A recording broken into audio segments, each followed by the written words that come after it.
Kita baca Wahyu 14 ayat yang ke-6 ya. Kita mulai ke-6. Pemberitahuan tentang penghakiman. Dan aku melihat seorang malaikat lain terbang di tengah-tengah langit, dan padanya ada Injil yang kekal untuk diberitakannya kepada mereka yang diam di atas bumi, dan kepada semua bangsa dan suku dan bahasa. Dan ia berseru dengan suara nyaring, takutlah akan Allah dan muliakanlah Dia, karena telah tiba saat penghakimannya. Dan sembahlah Dia yang telah menjadikan langit dan bumi dan laut dan semua mata air. Kemudian ayat yang ke-8, dan seorang malaikat lain, jadi ini malaikat yang berbeda, malaikat kedua menyusul dia dan berkata, sudah rubuh Babel, kota besar itu, yang telah memabukkan segala bangsa dengan anggur hawa nafsu cabulnya. Dan seorang malaikat lain, ya ini malaikat yang selanjutnya ketiga, malaikat yang ketiga menyusul mereka dan berkata dengan suara nyaring, jikalau seorang menyembah patung dan patungnya itu dan menerima tanda pada dahinya atau pada tangannya. Kita tahu bahwa tanda dahi dan tangan ini adalah tanda 666, ya, dahi dan tangannya. Maka ia akan minum anggur murka Allah yang disediakan tanpa campuran dalam cawan murkanya. Ia akan disiksa dengan api dan belerang di depan mata malaikat-malaikat kudus dan di depan mata anak domba yang menyaksikan secara langsung. Maka asap yang menyiksa mereka itu naik ke atas sampai selama-lamanya. Dan siang malam mereka tidak henti-hentinya disiksa, yaitu mereka menyembah binatang serta patungnya itu, dan barang siapa yang telah menerima tanda namanya. Yang penting di sini ialah ketekunan orang-orang kudus yang menuruti perintah Allah dan iman kepada Yesus. Dan kita melihat satu jaminan, dan ini ayat yang saya taruh di lisan anak saya, ya. Jadi kalau kita melihat ke kuburan itu biasanya ada kata-kata kan, akulah kebangkitan. Nah, saya taruh ayat ini, ya. Dan aku mendengar suara dari surga berkata, tuliskan, berbahagialah orang-orang mati yang mati dalam Tuhan sejak sekarang ini. Sungguh, kata Roh, supaya mereka boleh beristirahat dari jerih lelah mereka, karena segala perbuatan mereka menyertai mereka. Dan ayat 14, dan aku melihat sesungguhnya ada suatu awan putih, dan di atas awan itu duduk seorang seperti anak manusia, dengan sebuah mahkota emas di atas kepalanya, dan sebilah sabit tajam di tangannya. Maka keluarlah seorang malaikat lain dari bait suci, dan ia berseru dengan suara nyaring kepada dia yang duduk di atas awan itu, ayunkanlah sabitmu itu dan tuailah, karena sudah tiba saatnya untuk menuai. Sebab tuain di bumi sudah masak, dan ia yang duduk di atas awan itu mengayunkan sabitnya ke atas bumi, dan bumi pun dituailah bersama dengan malaikat ini. Dan seorang malaikat lain keluar dari bait suci yang di surga, yang keempat. Juga padanya ada sebilah sabit tajam, dan seorang malaikat lain dari mesbah yang kelima. Ia berkuasa atas api, dan ia berseru dengan suara nyaring kepada malaikat yang memegang sabit tajam itu, katanya, ayunkanlah sabitmu yang tajam itu, dan potonglah buah-buah anggur di bumi, karena buahnya sudah masak. Lalu malaikat itu mengayunkan sabitnya ke atas bumi dan memotong pohon buah anggur di bumi dan melemparkannya ke dalam kilangan besar, yaitu murka Allah. Dan buah-buah anggur itu digilingnya, diremukan di luar kota, dan dari kilangan itu mengalir darah, tingginya sampai ke kekang kuda dan jauhnya 200 mil. Jadi ini menguasai dan terus ke seluruh dunia. Nah, setelah kita akan belajar perbedaan orang percaya dan orang yang tidak percaya. Wahyu 13 dan Wahyu 14. Saudara, kita lihat di gambar di chartnya itu ya. Saudara, dalam Wahyu 13 kita diperhadapkan pada ciri-ciri khas orang-orang yang dibinasakan Tuhan. Ya. Jadi yang pertama adalah mereka memalsukan juga seperti anak domba, serigala berbulu domba, itu kan kita masuk. Yang kedua, seluruh yang keluar bukan dari surga, tetapi keluar dari bumi. Jadi bumi dan lautan itu adalah identitas dari kejahatan, penguasa jahat, dan orang-orang berdosa, serta itu semua adalah antek-antek dari iblis semua. Dan iblis disebut sebagai penghulu dunia. Yang mengatakan ini adalah Yesus sendiri. Jadi saudara perhatikan baik-baik, dunia ini diserahkan di dalam penguasaan kepada iblis sebelum Tuhan Yesus datang. Waktu Tuhan Yesus datang dan dia mati di kayu salib, maka iblis jatuh seperti dari langit. Dan sekarang yang berkuasa siapa? Anak manusia. Tetapi saudara, Tuhan masih membiarkan itu untuk menguji dan seluruh proses kematangan dan sampai akhirnya langit dan bumi baru diciptakan ulang. Saudara, iblis itu diberi kesempatan oleh Tuhan untuk menguji orang-orang Kristen. Dan sepertiga dari langit dan sepertiga dari bumi, saudara ketarik dia semua. Dan termasuk di sini adalah sepertiga orang percaya sebenarnya. Karena itu berkaitan dengan gereja.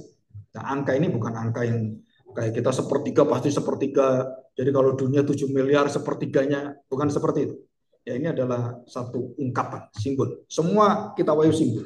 Dan yang ketiga adalah mereka menyembah binatang. Nah, menyembah binatang itu binatang dari laut, binatang dari darat, laut, dan ada naga. Jadi ada tiga, saudara, satu apa ya? Kalau kita ngomong ordo iblis yang di atas dengan malaikat-malaikatnya, kemudian turun dan dia mempengaruhi kepada daratan dan kemudian menciptakan bukan sesuatu yang seperti Tuhan, tetapi mengadakan orang-orang akhirnya bersekongkol dan memuncak kepada tanda 666.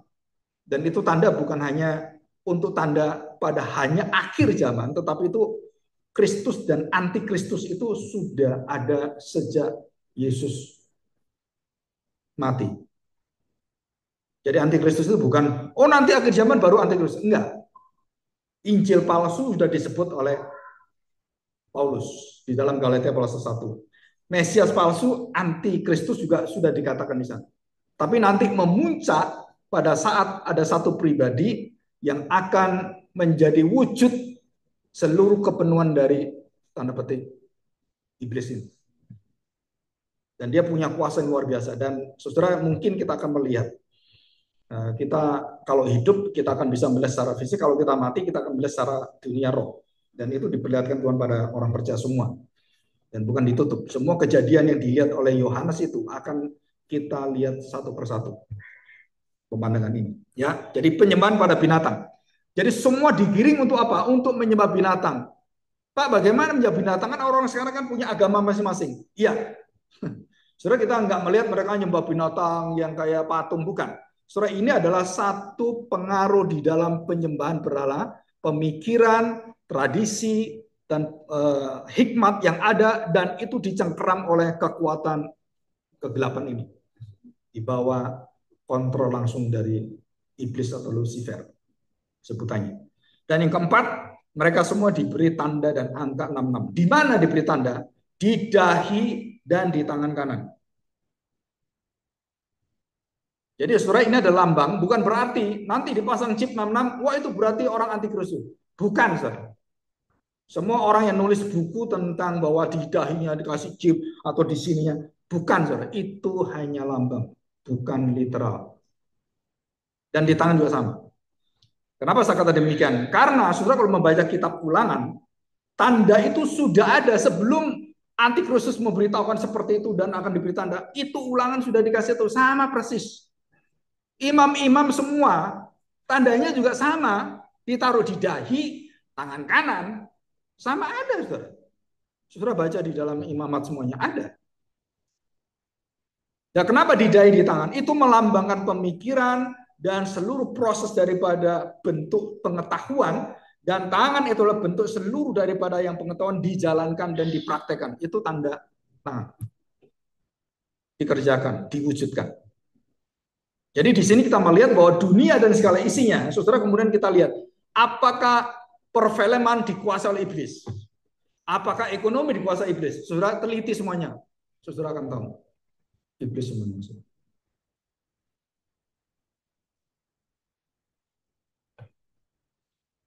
Saudara di Indonesia, seluruh film di Indonesia yang produk Indonesia semua tentang iblis.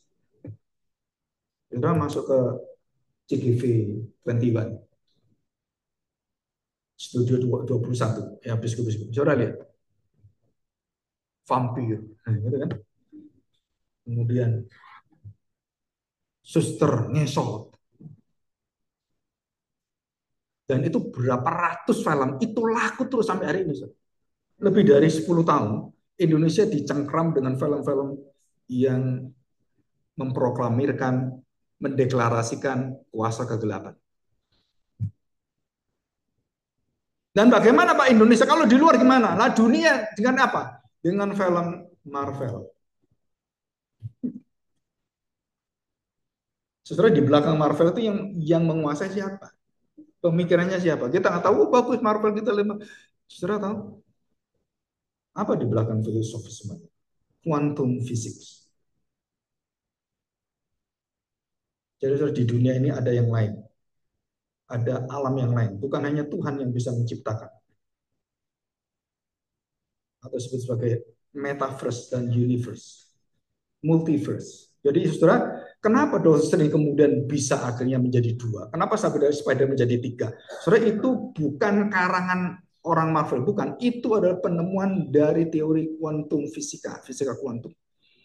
Jadi kita melihat nggak tahu ini apa ini anak kecil nggak tahu apa ini. Saudara, kita sedang diikat dengan satu filsuf, pemikiran-pemikiran yang masuk ke film dan mengagumkan kita dengan seluruh multimedia dan semua trik-trik yang luar biasa itu kita kagum. Saudara-saudara, waktu melihat tidak mengerti, anak-anak kita dicekokin, seluruh pikiran diikat.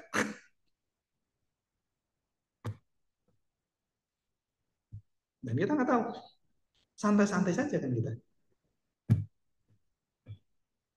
Padahal itu semua udah dilihat kan dari kecil kan, lihat itu kan Spider-Man, Superman, Batman, Man-Man yang lain, permen juga.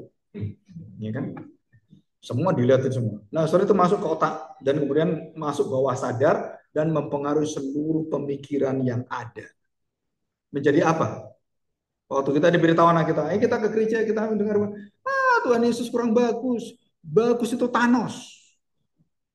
Nggak ada loh sekolah mungkin seperti ini. Kurang Tuhan Yesus kurang menarik. Abraham kurang menarik. Sekarang menarik apa? Ternyata Captain Marvel. Oh hebat itu, percaya, melintasi jagat semesta. Malaikat pun kalah dengan dia. Dan itu kenyataan yang kita lihat. Bagaimana saya bisa menjelaskan kepada anak-anak dengan film yang seperti itu, kemudian dibandingkan dengan Alkitab, malaikat hebatnya apa sih? Dan bagaimana hebatnya Thanos, bagaimana hebatnya semua yang ada, tokoh-tokoh itu semua. Jadi manusia sekarang menciptakan idol-idol yang nanti disembah oleh anak-anak kita semua. Menjadi apa ya kalau ngomong idola mereka. Kepingin saya jadi Superman. Anak kecil dari kecil udah dikasih baju Superman. Betul kan? Supermanan. Nah, gitu kan. Terus akhirnya lupa. Anak kecil kalau nggak bisa terbang, dia terbang. Mati. Di apartemen dia terbang. Oh, Superman mati. Ada kejadian itu. Banyak kejadian seperti itu. Jadi anak kecil kan nggak tahu lintas batas pemikiran, dia ngerti. Wah, dia pikir Queen Superman. Dia bayangin betul-betul. Dia loncat. Mati dia. Karena anak kecil belum bisa membedakan pemikiran-pemikiran yang boleh, tidak boleh, yang terlewati atau enggak. Dan kenyataannya penyembahan kepada binatang-binatang itu. Yang keempat adalah angka pribadi binatang 666. Ini sudah saya beritahukan dan sudah ada di YouTube ya, sudah di-upload ke YouTube. Dan kita bersyukur bisa menjadi terang dan bisa memberitahukan tentang apa itu 66. Karena hampir semua yang ada, arti 66 itu adalah dari arti dispensasi. Aliran dispensasi yang mengartikan bahwa itu bukan hal-hal yang seperti dituliskan yang kita percaya seperti Alkitab, tapi itu betul-betul ditempel di otak kita. Jadi batuk kepala kita itu ada angkanya 6, 6, 6, gitu kan? Serem juga kan? Ditato 6, 6. Bukan itu. Ya, itu adalah tafsiran yang menyimpang. Yang kelima, setiap orang yang ikut binatang itu, menyembah itu, saudara, itu diperbudak. Dan saudara, untuk mengalahkan ini, melepaskan ini, nggak ada kuasa yang bisa melepaskan kecuali darah Yesus. Karena sudah dimeteraikan, arti meterai itu menancap dan tidak berubah. Saudara. Waktu tanda taf, taf itu huruf terakhir dari Ibrani. Ya, kedua-dua, nomor 22. Dan ditancap kepada orang percaya dan itu tidak berubah. Dan angka 6 pada orang yang dimurkai Allah tidak berubah.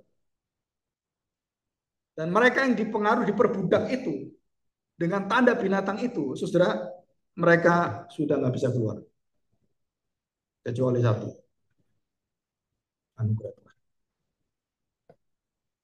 Dan sebaliknya yang Wahyu pasal 14, kita diperhadapkan pada anak domba yang keluar dan bagaimana dari Bukit Sion, dari kemenangan itu dari surga keluar seluruh janji Allah dan dikirimlah anak manusia yang mati kemudian dimeteraikan dengan darahnya oleh Roh Kudus menjadi tanda bagi orang-orang yang percaya.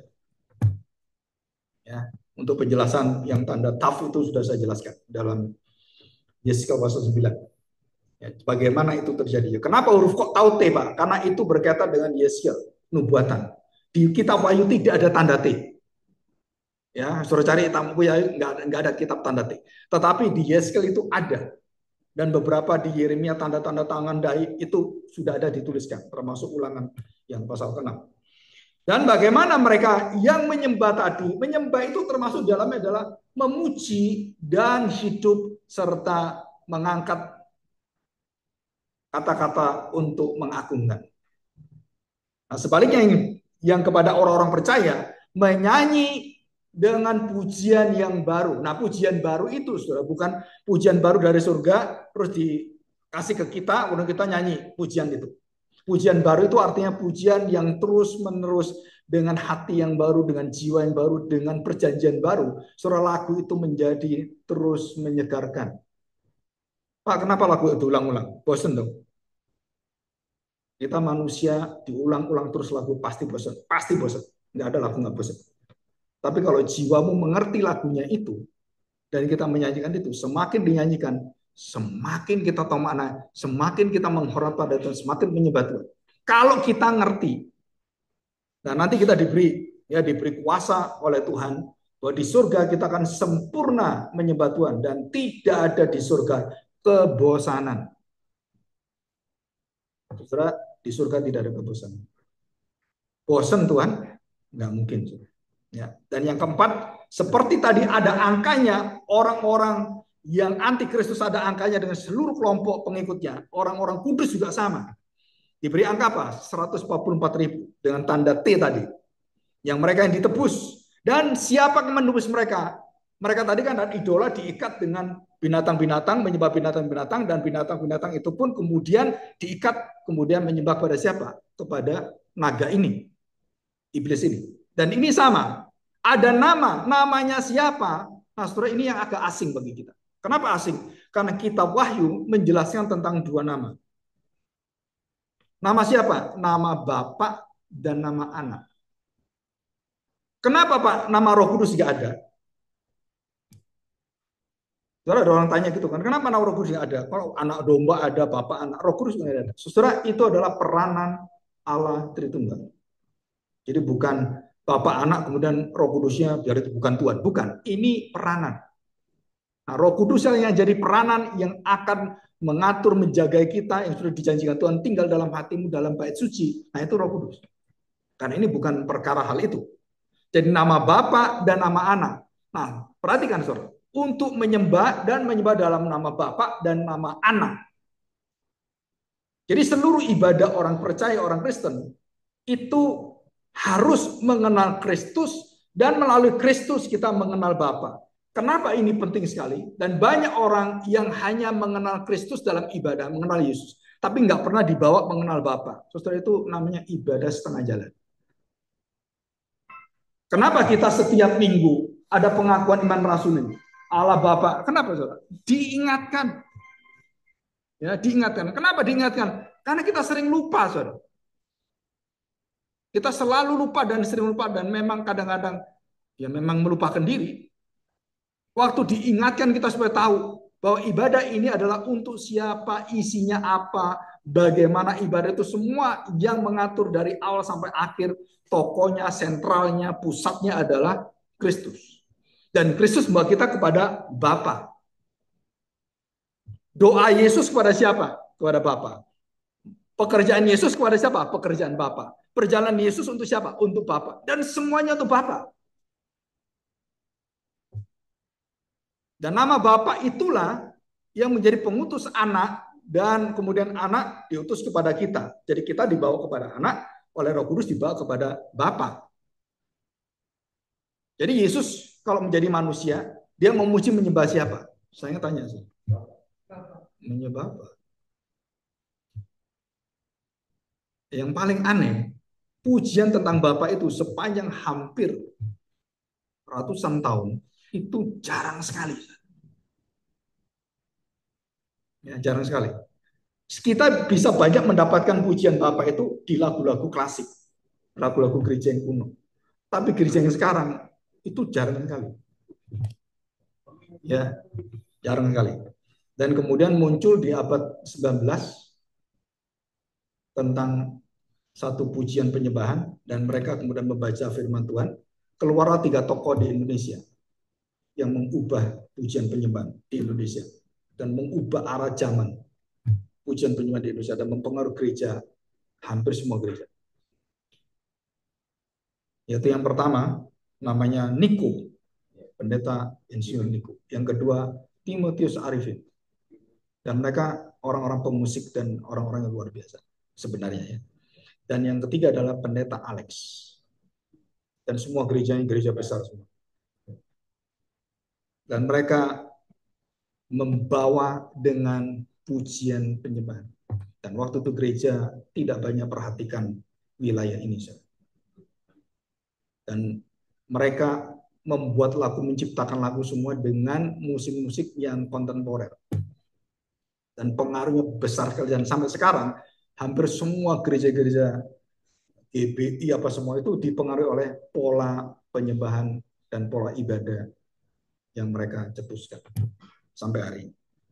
Dan beberapa gereja Injili, Reform itu ikut yang disebut sebagai Reform karismatik, jadi remantik. Beberapa teman saya juga ada di sana, pernah ngajak saya, ayo gabung yuk. Saudara, ya yang tahu dan harus tahu ngerti prinsip, saudara kita harus tahu prinsip Alkitab itu apa. Bukan soal nuansa eksternalnya, bukan soal hal seperti itu yang dilihat oleh manusia, bukan. Ini soal jiwa hati kita. Kalau itu nggak benar, mau nampak kayak apapun, itu sia-sia, kosong. Ya, oke. Yang terakhir, saudara, yang ketujuh adalah tipu daya binatang, hujatan, cemooh, kata-kata kotor, percabulan itu ada di dalam mulut binatang dan seluruh anak buah binatang dan orang-orang bejat itu orang dimurkai Tuhan. Jadi sehari-hari kalau kita ngomong anjing lu, nah saudara maaf ya, anjing lu, tuyul lu, dungu lu, itu jadi percakapan sehari-hari. Kalau itu masuk ke gereja dan gereja seperti itu tanda tanya. Karena jelas dalam Alkitab tidak ada kata-kata kotor, tidak ada kata-kata yang najis, tidak ada kata-kata yang sembrono. Surah itu di gereja adalah kata-kata yang membangun, yang manis didengar, yang sedap, yang bagus. Salah sedikit, otakmu di mana? Surah dalam pelayanan, saya pernah dalam satu pelayanan di Jakarta, saking ada masalah gitu kan, telat WL-nya, diolok oleh temannya. Dasar babi lu, babi ada di Alkitab katanya. Jadi nggak apa-apa ngolokin babi. Saya ngomong kamu itu sembarangan. Bagaimana bisa kalau situasi kita seperti ini kemudian percakapan kita seperti tanda binatang 66? Coba saudara pikirkan. Apa mungkin pujian kita mengatakan, ayo kita hujat Tuhan Yesus? Kan nggak mungkin. Karena itu nggak mungkin Roh Kudus menghujat Roh Kudus. Nggak ada. Dan binatang itu membawa orang-orang diikat dan menyembah dan seluruh mulutnya tipu daya semua. Surah itu semua adalah dusta. Sedangkan orang percaya yang dibawa jalur keselamatan di dalam Kristus, tidak ada dusta dalam mulut mereka. Dan mereka memelihara apa yang harus dikatakan, diucapkan, yang dipikirkan pun, setelah itu harus betul-betul matang untuk dikeluarkan. Tidak sembarangan. Jadi kalau kita sembarangan hidup karena pengaruh kondisi masyarakat sosial, keluarga kita, apalagi kalau bapak kita seperti ini, mama kita seperti ini, yang ngomongin ceprot-ceprot seperti itu, waduh, dan anehnya kepengaruh sosial, itu semua adalah satu pengaruh budaya yang jatuh dalam dosa.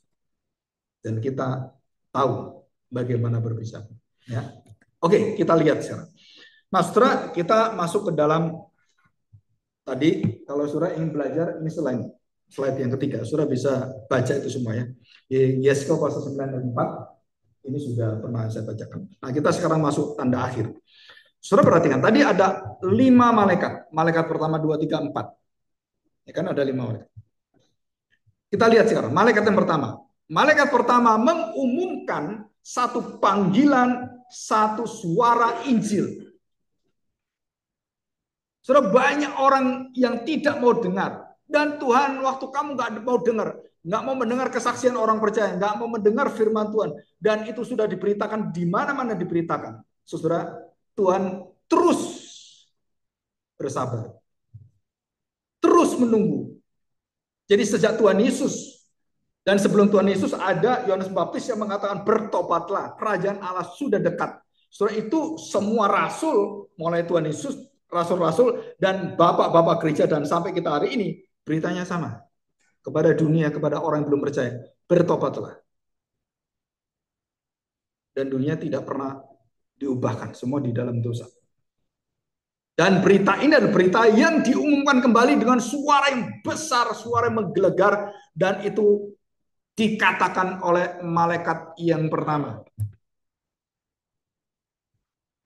Saudara perhatikan ini. Perhatikan. Ini kan satu lambang. Satu lambang bahwa ada pemberitaan Injil yang sudah puncak terakhir. Artinya bukan manusia lagi yang dipakai Tuhan untuk memberitakan itu. Betul ya? Bukan orang-orang percaya lagi. Tapi ini malaikat. Jadi saudara, waktu malaikat memberitakan Injil, itu bukan berita untuk pertobatan pada kesempatan terakhir. Tapi berita tentang berhentinya waktu tahun rahmat. Dan dialah yang terakhir mengatakan, manusia ditolak, ramping ditolak, orang gereja ditolak, orang Kristen ditolak, semua ditolak, dunia mau dengar. Oke, selesai. Maka Tuhan mengatakan, di akhir nanti, malaikat keluar dan membacakan, memberitakan, dan menyiarkan tentang Injil. Dan itu waktu yang sangat singkat, dikatakan 3,5 tahun. Dan waktu 3,5 tahun itu juga waktu bagi orang-orang Israel yang masih betul-betul di dalam kebekuan hati, keras hatinya, tegar tengkuk itu, saudara, Tuhan memberikan karunia-Nya melalui orang-orang yang sisa, saudara, Israel akhirnya kembali menjadi orang-orang umat pilihan Allah. Yang terdahulu menjadi terkemudian, yang terkemudian menjadi terdahulu. Itu menyinggung bangsa Israel. Ilustrasi perumpamaan Tuhan Yesus adalah itu membawa bangsa Israel supaya bertobat. Seluruh perumpamaan itu tentang Israel. Kalau sudah pikir baik-baik. Dan hampir 20 perumpamaan lebih itu yang diajarkan Tuhan Yesus. Israel sampai sekarang nggak bertobat. Betapa kerasnya hati itu. Berapa hari, berapa minggu, berapa bulan, berapa tahun, ribuan tahun. Sampai hari ini nggak berubah hati. Dan kita melihat betapa kerasnya hati dan betapa lembutnya hati Tuhan. Itu paradoks. Kekerasan hati bangsa Israel dengan kelembutan hati Tuhan, menang mana? Coba saya tanya. Nah, kita tahu kan, kekerasan hati pasti kalah. Jadi kasihlah yang pasti mengalahkan dosa. Kalau Tuhan tidak berdasarkan janjinya, berdasarkan kamu, oh sudah tak ijab kamu, udah matilah kamu, binasa kamu. Dia berkata pada Musa, berkata pada nabi-nabi, kalau aku melihat umatku seperti ini, aku sudah buang mereka semua. Tapi aku ingat janjiku ya, kepada Abraham, Ishak, dan Yakub. Jadi aku menyelamatkan kamu bukan karena perbuatanmu, bukan karena pemberontakanmu, bukan karena aku berjanji. Dan itu anugerah. Dan kita lihat ini. Jadi malaikat pertama memberitakan untuk apa? Saudara, tanda terakhir. Saya kasih ilustrasi yang gampang. Saya pernah naik kereta waktu itu Solo, mau balik ke Bandung. Setelah perjalanan misi dari Jawa Tengah, keliling desa di Sendang gitu ya, Tulungagung dan beberapa daerah, dan ada puluhan pos-pos yang banyak. Dan sampai hari ini kita harus banyak doa. Tantangannya, saudara, tantangannya bukan berat, sangat berat. Dan sebagian, hampir separuh itu terbawa oleh arus gereja yang sesat. Dan yang paling tertinggi adalah karena ekonomi. Jadi pendetanya karena nggak bisa gini-gini, akhirnya ada gereja menawari ikut ya. Jadi itu secara manusia. Tapi yang setia, yang sampai hari ini tetap setia, itu menghasilkan jemaat-jemaat yang luar biasa. Ada yang anaknya jadi dokter, ada yang anaknya, waduh itu nggak masuk akal. Ya, Pak, ini anak saya gini-gini. Wah, saya ngomong, kamu kalau setia ya luar biasa. Tuhan pelihara keturunan. Kalau setia, Tuhan tahu bagaimana menjaga kita. Dan itu bukan orang biasa, itu puluhan tahun di tempat yang sulit seperti itu. Ya, saya sudah berapa ya? Sudah 25 tahun melihat perjalanan mereka. Oke, kita lihat sekarang. Saya beri tanda, contoh. Dan waktu saya di Solo itu, saya sedang menunggu kereta datang. Saudara, saya tanya, pernah antri kereta kan? Tanda apakah yang akhirnya menutup kereta itu nggak boleh masuk? Semua telat pun nggak boleh masuk. Tanda apa? Masinis. Ngapain manisnya? Nah, tiup sirine. Itu tutup. Kamu punya tiket pun udah telat, pintu tutup. Masuk pun nggak bisa. Betul kan? Gadis bijaksana, gadis yang bodoh. Sama. Dan pada saat trompet terakhir, tanda terakhir, sangkakala terakhir, dan malaikat itu memberikan kepada kita janji Injil keselamatan sudah diberitakan, manusia sudah mentok, dan malaikat memberitakan yang terakhir. Itu artinya klakson sirine alarm terakhir. Surga akan ditutup. Dan itu terjadi waktu air bah. Nuh berkhotbah hampir 100 tahun. Sambil membangun dia, sambil berkhotbah. Nggak ada satupun yang bertobat. Satu pun nggak ada. Semua binasa semua, kecuali anaknya dan mantunya. Dan Tuhan lebih sayang binatang daripada bajingan-bajingan. Betul? Binatang dia selamatkan, bajingan dia tuh. Jangan pernah kita mengasihi bajingan. Kalau dia bertobat, dia dapatkan hak untuk bisa selamat. Tapi kalau dia nggak bertobat, nggak lebih baik dari binatang. Kenapa dibinasakan? Apa baiknya? Disiksa seumur hidup selama-lamanya. Apa baiknya? Dan waktu Nuh sudah berteriak-teriak, sudah capek juga kan? Dan Tuhan kata, Nuh, minggir. Pintu yang besar bahtera itu, yang nutup siapa? Tuhan sendiri. Nanti baca Alkitab.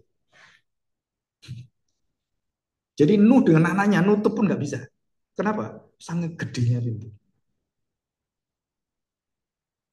Dan Tuhan yang menutup. Blak, tutup. Dan begitu pintu tutup, cawan murka Allah, 7 cawan murka Allah. Nah, nanti kita pelajari. Nggak tahu berapa bulan kita belajar nanti. Cawan pertama, cawan kedua, wah ya, saudara itu bisa merinding-merinding gitu kan. Dan kemudian ditutuplah pintu anugerah dan dicurahkannya penghakiman. Sama persis dengan pasal 14. Dan malaikat menyuarakan Injil kebenaran dan kamu tidak bertobat. Dan kemudian ditutuplah oleh malaikat-malaikat yang lain. Dan kemudian anak manusia, anak yang besar yang dari surga yang melambangkan Kristus, memegang sabit. Untuk apa? Untuk membinasakan. Dan 2 fungsi sabit itu. Dan kemudian sabit diberikan pada malaikat juga, yang sabit kedua. Jadi yang sabit pertama memisahkan orang percaya dan tidak percaya. Dan sabit kedua adalah mengumpulkan orang-orang percaya dibawa kepada kemuliaan Allah, dan orang-orang yang tidak percaya yang dibinasakan masuk dan dibuang dalam api yang kekal. Saudara, ini satu pemandangan. Jadi yang bisa nyabit siapa? Tuhan. Yang bisa tahu ini masuk dalam kerajaan ini yang bukan siapa? Tuhan. Dan lambang sabit itu hanya ada dalam perjanjian baru, hanya ada di kitab Wahyu. Sedangkan kalau kita lihat film yang bawa sabit yang hitam-hitam pakai jubah itu siapa? Malaikat maut. Betul kan? Yang hitam gitu bawa sabit yang gitu kan. Begitu itu datang, orang pada datang semua. Berapa? Wah, mau dicabut. Siapa yang mau dicabut? Kalau orang-orang Jawa dulu, zaman dulu, waktu saya masih kecil, burung gagak ada di atas rumah. Wah, wah, wah, ada yang mati nih. Terus pas ada di bawah ranjang saya dan saya disuruh sakit. Wah, wah, mati anakmu. Kenapa? Burung gagak di atas. Sekarang jadi pendeta. Siapa yang bisa melawan kutukan itu? Melawan ajaran-ajaran yang seperti itu? Hanya Tuhan. Terus apakah saya percaya bahwa itu itu nggak perlu, saudara? Kenapa? Hidup kita di tangan Tuhan, nggak ada kebetulan. Dan kita melihat di sini bagaimana malaikat itu kemudian membawa satu berita dan suaranya keras dan ditutuplah pintu terakhir. Jadi pintu pertobatan ditutup, dibuka pintu hidup kekal. Pintu penghakiman dibuka, pintu keselamatan ditutup. Dan itu kunci kerajaan surga yang ditulis dan dikatakan oleh Tuhan Yesus. Dan Petrus, aku percayakan kunci kerajaan ini kepada kamu. Yang kau buka nggak bisa ditutup orang. Yang kau tutup nggak bisa dibuka orang. Dan kemudian orang-orang percaya bahwa Petrus adalah wakil Tuhan. Dan pun diteruskan. Saudara, bukan seperti itu. Itu lambang. Bahwa kunci itu bukan Petrus. Kunci itu adalah ya Tuhan sendiri. Akulah pintu. Akulah jalan keselamatan. Dan dia semua. Jadi dialah yang bisa membuka orang itu dihentikan, tidak boleh diselamatkan, dan orang kemudian ditutup, buka dan tutup kerajaan Allah, pintu kerajaan Allah. Itu di dalam nama Yesus Kristus. Dan saudara, di sini sesuatu yang mengerikan terjadi. Apa yang terjadi? Yohanes melihat termasuk Musa, termasuk Paulus, melihat bangsa yang harusnya dicintai Tuhan, sudah dilimpahi Tuhan, dan dari keturunan, silsilah Tuhan Yesus. Dari Adam sampai Abraham, dari Abraham sampai Daud, dari Daud sampai Tuhan Yesus. Saya tanya, saya. Membuktikan apa di situ? Membuktikan kasih setia Tuhan. Inti daripada kitab Mazmur adalah belas kasihan Tuhan, kemurahan Tuhan. Kemurahanmu lebih dari itu. Dan di situ kita melihat dari keturunan, saya tanya sekarang, bagaimana Tuhan memegang janji itu terus-menerus dia pegang sampai kemudian dia berikan pada bangsa Israel, 12 suku bangsa Israel. Untuk menjadi terang bagi bangsa-bangsa, dikatakan Yesaya 66. Engkau harus menjadi terang bagi bangsa-bangsa dan juga kamu akan menjadi berkat bagi bangsa-bangsa. Dan Israel tidak mau. Maunya saya yang bagus di hadapan Tuhan. Yang selamat saya, yang lain nggak boleh.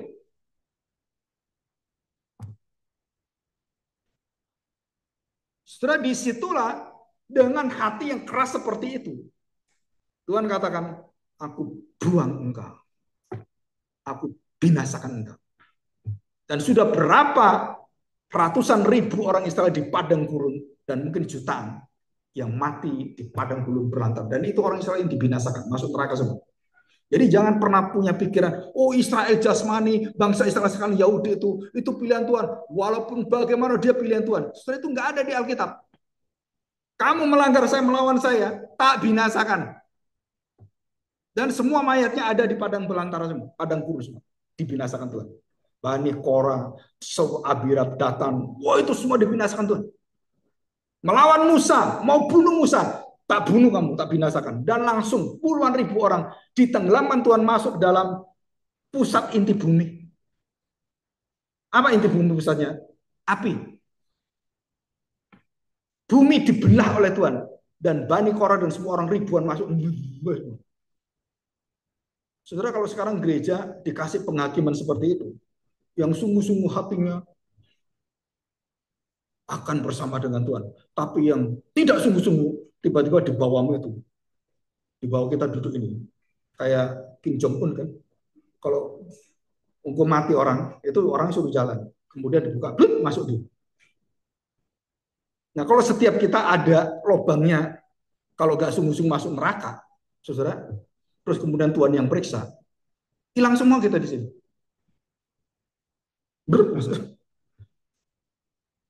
Saudara, siapa yang bisa dicari oleh Tuhan bisa mengerti hal ini? Nggak ada, sampai ribuan tahun silsilah. Kemudian Yesus lahir. Kenapa Yesus lahir? Karena seluruh keturunan nggak ada yang berkenan kepada Tuhan. Abraham pun nggak berkenan. Daud pun nggak berkenan. Salomo apalagi nggak ada yang berkenan. Dan Tuhan menantikan apa? Keturunanmu benih. Dan setiap benih kemudian masuklah dalam satu pribadi. Yusuf Maria punya anak. Dan benih inilah yang kemudian memberikan hidupnya. Dan darahnya, seluruh keteladanannya, itu menjadi meterai bagi kita. Menjadi kekuatan kita. Menjadi keselamatan kita. Dan itulah tanda di dahi dan tanda di tangan kita. Bagi orang-orang yang percaya. Tapi 66 di dahi, 66 di tangan orang-orang yang tidak percaya. Saudara, ini malaikat pertama. Jadi begitu malaikat pertama mengatakan sudah selesai, sudah tutup. Wah, saudara, pintu ditutup. Tapi yang hebat ada satu orang. Waktu di Solo itu. Wah, luar biasa. Jadi dua anak muda ini, dia nganter. Ya, dia bawa. Kamu masuk dulu. Wah, ini luar biasa. Ini kalau di film bagus. Sampai semua tepuk tangan. Satu stasiun itu, terminal itu, tepuk tangan. Kenapa? Temennya masuk, karena itu mau ditutup kan, udah jalan. Udah, gitu kan. Buka, mau tutup. Dia lari. Dia kalau bawa nggak mungkin. Udah kamu lari. Nah, dia bawain. Untuk apa? Dilempar. Tasnya temannya dilempar. Kamu lari masuk. Bisa, pasti bisa katanya. Pasti bisa. Begitu masuk, pintu mau ditutup, tas itu dilempar. Lah, ya kok lemparnya persis bisa masuk ke pintu itu. Itu film Mission Impossible. Tom Cruise itu. Itu anak dua ini sering lihatin Tom Cruise jadi kayak gitu. Begitu masuk, woi, jangan. Sampai itu polisi yang di situ, yang masinis yang dengan bagian marah-marah. Jangan dilemparkan. Enggak peduli dia, dilempar. Dan tutup, masuk, blok tutup. Wah, polisinya ngomong, wah, kurang ajar. Semuanya, wah, tepuk tangan. Termasuk saya tepuk tangan. Kenapa? Satu peringatan begitu titik terakhir, bisa masuk luar biasa. Tapi saudara, dalam hidupmu jangan cari yang seperti ini. Nah, kan nanti Tuhan selamatkan saya, Pak. Kurang ajar. Jangan mempermainkan waktu Tuhan. Karena tidak ada satu orang bisa tahu kapan kamu diubahkan Tuhan. Jadi jangan keraskan hatimu. Jika hari ini Ibrani pasal 10, Ibrani pasal 9, dan kitab Ibrani, kitab yang banyak mengatakan jangan keraskan hatimu. Jika hari ini bertobat hari ini, jangan tunda-tunda. Begitu kamu tunda, surah iblis masuk dan kemudian kamu dibawa arus. Dan kamu akan lupa. Saya dari kecil SMP bertobat. Baru umur 19 kembali ingat Tuhan. Jadi berapa tahun? Hampir 8-10 tahun. Terhilang dari peredaran. Saya kecil rajin ke gereja karena papa saya. Kalau nggak ke gereja, digebukin. Papa saya bukan orang Kristen. Papa saya orang Konghucu. Ya kan? Tapi anaknya tahu, gereja didik baik, harus ke gereja. Gitu kan? Karena gereja ngajari ini, ngewarna, ngajari nulis, pokoknya dia tahu baik. Nah, dia pokoknya gitu.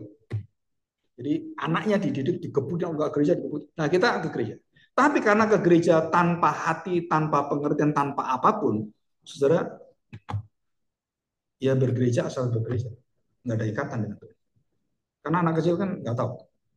Waktu SMP ada KKR, John Mesbah, kalau saudara tahu pengkhotbah dari Belanda datang ke gereja Surabaya di Cimerto, gereja Baptis. Saya dengan beberapa anak ada di sana dan kemudian ditantang, siapa yang mau menerima Tuhan Yesus Kristus. Saudara nggak tahu ya, dengar berita Injil itu, kita bertiga ini satu saudara, yang satu lulus saat, yang satu lulus di Amerika. Kita tiga ini jadi hamba Tuhan semua. Loh, waduh, tersentuh. Kenapa kamu nangis? Lah, kamu nangis kenapa? Loh, kamu nangis kenapa? Jadi kita bertiga itu nggak tahu kenapa saya menangis dengar berita itu. Kamu mau jadi apa? Ya, kan diminta ke depan percaya Tuhan. Ya, saya percaya. Kenapa bisa percaya? Nggak tahu. Pada nggak tahu semua. Pokoknya tiba-tiba ada hati yang yakin betul bahwa itu Tuhan Yesus, betul-betul Tuhan saya. Maju ke depan tiga orang ini yang terkenal nakalnya minta ampun. Dan saudara, dari situ lewat lebih dari 8 tahun, 10 tahun, hilang. Dengan kemewahan hidup, dengan kekayaan, dengan semuanya, hilang. Dan dipanggil Tuhan kembali dengan taruhan nyawa. Baru kali. Dan itu pergumulan sampai umur 23 tahun. Baru kembali. Setelah kuliah selesai, baru saya mencari. Jadi kalau saya lihat, kalau tanpa tangan Tuhan, nggak ada satu orang bisa ditarik oleh Tuhan, dipilih dan dipanggil Tuhan, nggak bisa. Kenapa? Kita terseret, nggak mungkin. Dunia ini lebih menggiurkan dari panggilan orang Kristen. Betul? Ya, kita percaya bahwa Tuhan pelihara kita. Oke, yang kedua. Saudara, malaikat kedua datang. Dan malaikat yang datang untuk apa? Saudara, memberitakan tentang kutuk dan vonis terakhir pengadilan Tuhan. Dan bagaimana memberitakannya? Dikatakan Babel hancur, semua hancur. Nah, saudara, nanti di akhir zaman seluruh yang dibangun oleh manusia, Elon Musk, The Fed, Vanguard, keluarga-keluarga yang mengatur seluruh dunia keuangan semua. Saudara, semua orang-orang yang hebat semua itu, yang dibawa cengkram dari kegelapan binatang tadi, saudara, itu Tuhan runtuhkan semua. Dan tidak ada pekerjaan manusia yang berjaya. Pembangunan menara Dubai, Burj Khalifa, saudara, itu hancur semua. Kebanggaan bangunan, kebanggaan manusia, kebanggaan apapun, hancur semuanya. Nggak ada satupun yang berdiri.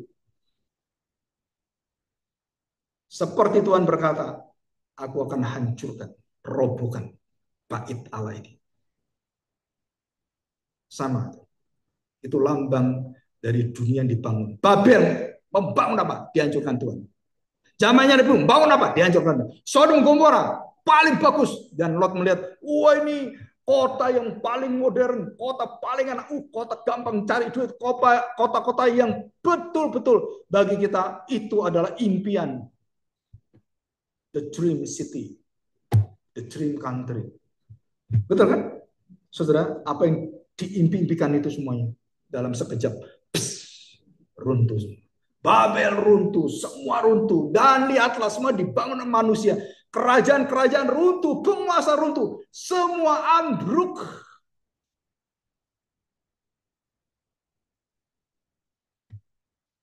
Saya kalau diperlihatkan seperti itu, saya pernah lihat The Stone di bioskop, dan bagaimana tsunami terbesar di dunia yang pernah dicatat itu hampir 1.000 meter. Nah, saudara, kalau tsunami di mana Aceh itu 30 meter. Itu sudah hancur semuanya. Nah, kalau 1.000 meter bukan hancur saja, hilang semua. Dan kemudian di film itu dibayangkan bagaimana itu menara-menara tertinggi yang ratusan meter kena semuanya. Ambruk semua, hancur semua. Walaupun itu bukan satu gambaran yang benar. Karena Tuhan pernah mengatakan, aku tidak akan lagi menghukum manusia dengan air bah. Betul kan? Termasuk tsunami. Tetapi aku tidak memakai air. Aku memakai apa akhir zaman? Api dari langit. Nah, mati kan. Udah. Ampun Tuhan. Nggak ada yang bisa tersembunyi. Buah, hancur semua. Dan dikatakan dalam Daniel, dikatakan dalam Yesel, Yeremia, bumi, langit dan bumi digulung oleh Tuhan.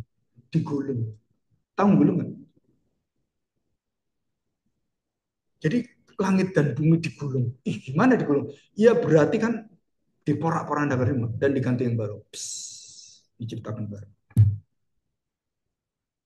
Dan malaikat kedua mengatakan vonis dan kutukan dan kehancuran dikatakan oleh malaikat kedua. Dan malaikat ketiga menyatakan satu hal yang lebih penting, yaitu bagaimana semua pintu keselamatan sudah ditutup. Dan malaikat yang keempat yang menyatakan kondisi yang terakhir adalah waktu panen dan waktu pemisahan. Nah, saudara, kita bersyukur, saudara, iman saudara berada di mana? Jangan pernah lepaskan imanmu di dalam seluruh nama yang satu nama saja ada nama, yaitu Yesus Kristus. Saudara, kengerian itu lebih dari yang kau lihat. Bukan penderitaan dunia ini tidak sebanding dengan hidup yang kekal. Dan hidup yang kekal itu, kalau kamu tidak menerima hidup kekal itu, kamu menerima penderitaan nggak sebanding dengan penderitaan sekarang. Oh, penderitaan yang melebihi dari segala penderitaan, kematian kekal. Itu juga kekal. Hidupmu kekal dalam bersama dengan Tuhan. Tapi kalau kamu tolak, kamu juga dibinasakan dengan kekal. Kekal itu artinya apa? Enggak berhenti-berhenti, saudara. Dipisahkan dari Tuhan. Bagaimana rasanya dipisahkan dari Tuhan? Ada anak kecil pisah dari orang tua. Nangis-nangis terus. Wah, nangis mana mama saya? Nangis-nangis. Dihibur pun nggak bisa. Karena terpisah. Bagaimana rasanya terpisah itu? Saudara, kita tahu bahwa Tuhan itu baik. Dan Tuhan katakan dengan kalimat yang sangat indah. 13, sampai aja terakhir ya. Dan aku mendengar suara dari surga berkata, tuliskan, berbahagialah orang-orang mati yang mati dalam Tuhan sejak sekarang ini. Sungguh, kata roh, ini roh kudus ya, supaya mereka boleh beristirahat dari jerih lelah mereka, karena segala perbuatan mereka menyertai mereka. Iman mereka, kepercayaan mereka, keteguhan mereka, Tuhan pelihara dan Tuhan beritahukan. Mari, semua letih lesu dan beban berat, mari datang pada akulah perhentian.